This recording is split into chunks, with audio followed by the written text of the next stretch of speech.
Charles Leroy, un grand architecte.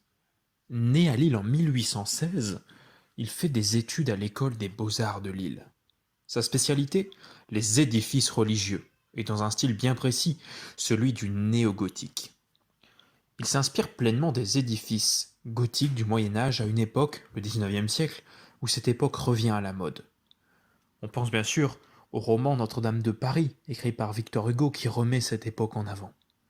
Ce que veut Charleroi, c'est reproduire les édifices de l'époque, au Moyen Âge, mais en les rendant encore plus grandioses grâce aux techniques contemporaines. Oui, au XIXe siècle, on n'a plus les soucis techniques du Moyen Âge. Nous avons un tas de nouvelles technologies et de nouveaux matériaux qui peuvent être utilisés pour construire. Le talent de Charleroi pour la construction, pour l'architecture est vite reconnu. Oui, il est nommé professeur d'architecture à Tourcoing à 27 ans alors qu'il n'a encore rien construit. Mais son chantier va vite arriver. Son premier, c'est à Croix, tout près de Lille, sa ville natale. Il est chargé de construire l'église et le chantier va durer de 1848 à 1851. Comment reconnaître ces édifices, même s'ils sont très nombreux dans la région? Déjà, il faut que ce soit un édifice religieux, avec un plan simple. Le chevet doit être ajouré par d'immenses fenêtres qui ramènent la lumière à l'intérieur de l'édifice.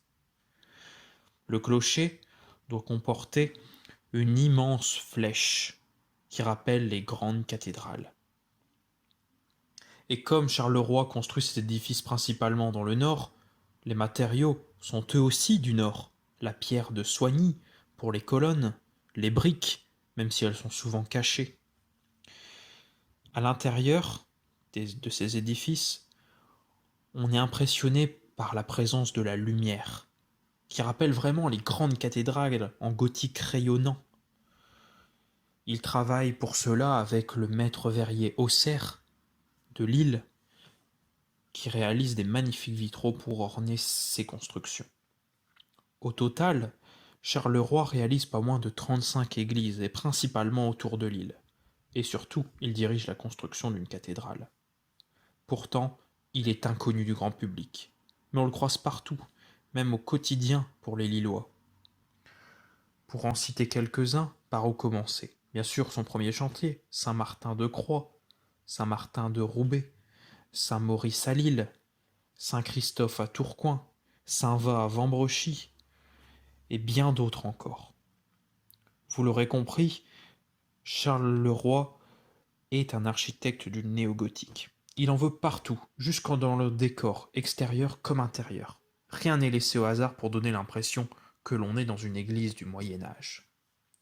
Charleroi a aussi construit un peu en néo-roman, mais seulement 2 édifices. Très peu par rapport au reste de ses constructions néo-gothiques. Alors maintenant que vous avez les clés pour reconnaître les édifices de Charleroi, partez à leur découverte.